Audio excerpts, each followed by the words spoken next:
ये दूसरा है भूगोल का, ठीक है ना। और पाठ कौन सा है? चौथा, क्लास 8। पहला पॉइंट इसमें क्या है? साझा संपत्ति संसाधन। स्पष्ट है, बताए थे भूमि को दो भागों में बांटा गया था। नीति में क्या होता है? एक आदमी मालिक होता है उसका, और सामुदायिक में इससे अधिक व्यक्ति क्या होता है? उसके स्वामित्व होते हैं, यानी मालिक होते हैं। एक था निजी और दूसरा सामुदायिक, ठीक है ना। सामुदायिक से जुड़ा हुआ भाग है एक इसका साझा संपत्ति संसाधन का।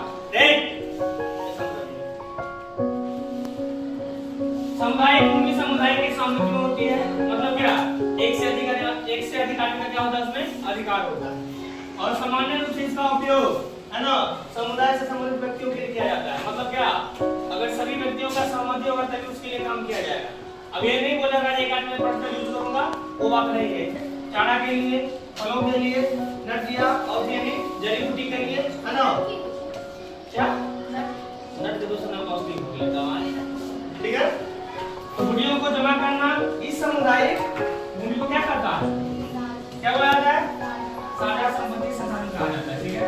अब ध्यान दो, भूपृष्ठ धरती पे जो एरिया बचा हुआ है जिसका उपयोग करना है, तो ध्यान दो भूपृष्ठ पे कुल क्षेत्रफल यानी टोटल जो एरिया है ना उसका 30% भाग ही क्या है? भूमि है। पूरा धरती पर कितना परसेंट?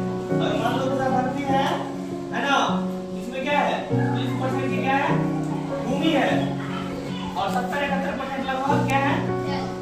यानी ये 29 या 30 होगा, तो क्या है? अगर 70-71 है तो 29 होगा, नहीं ना। 30% की भूमि है, इसमें से कुछ भाग क्या है? आवास के लिए नहीं है। आवास के लिए मतलब क्या? और हमने लाइक नहीं है। ये जंगल है, पहाड़ बड़ा सब उसी में आता है, ठीक है।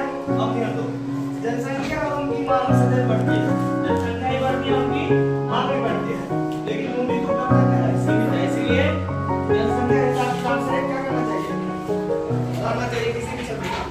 जनसंख्या बढ़ेगा तो क्या होगा? भूमि घटेगा रहने के लिए, क्योंकि भूमि क्या है? सीमित है। जनसंख्या बढ़ सकता है लेकिन भूमि नहीं बढ़ सकता। अब हम लेते हैं मिट्टी के बारे में, है ना। तो मृदा क्या है? पृथ्वी का जो सबसे ऊपरी सतह वो क्या है? मृदाई है, यानी मिट्टी है। तो ध्यान दो, पृथ्वी के ऊपरी परत या ऊपरी भाग यानी पहले पृष्ठ पर दानेदार कणों के आवरण जो होते हैं वो पतली परत क्या कहलाती है? मृदा यानी सोइल कहलाती है। और मिट्टी से जुड़े दो तीन शब्द पहले भी लिखा चुके थे, है ना। रेगुलर मिट्टी कहा जाता है और कपास की खेती की जाती है। थोड़ा और बात जान लो, जलोढ़ मिट्टी से जुड़ा हुआ तो बिहार में अधिकतर क्या है? जलोढ़ मिट्टी पाया जाता है, उसको दो भागों में बांटा गया है।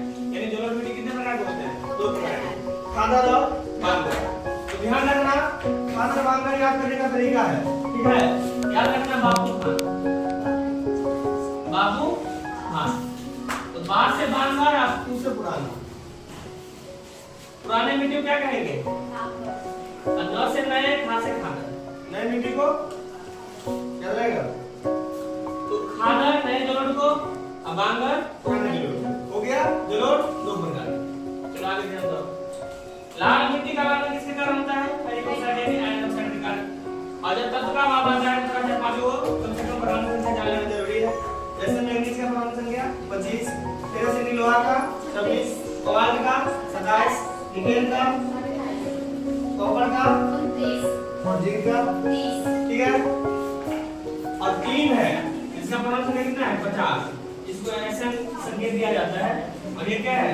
स्टेरन इसका क्या है? इलेक्ट्रिक वर्ड या इलेक्ट्रिक भाषा, ठीक है। टॉल में मृदा का निर्माण यानी मिट्टी कैसे बनता है ना। चट्टानों से प्राप्त खनिजों और जैव पदार्थ में क्या आ जाएगा? पेड़ पौधा का सड़ा हुआ भाग और जानवरों के अवशेष यानी हड्डी जो बच जाता है वो सब मिलकर क्या करते हैं? मिट्टी का निर्माण करते हैं, ठीक है। तो पेड़ पौधे तथा जानवरों के अवशेष तथा भूमि पर पाए जाने वाले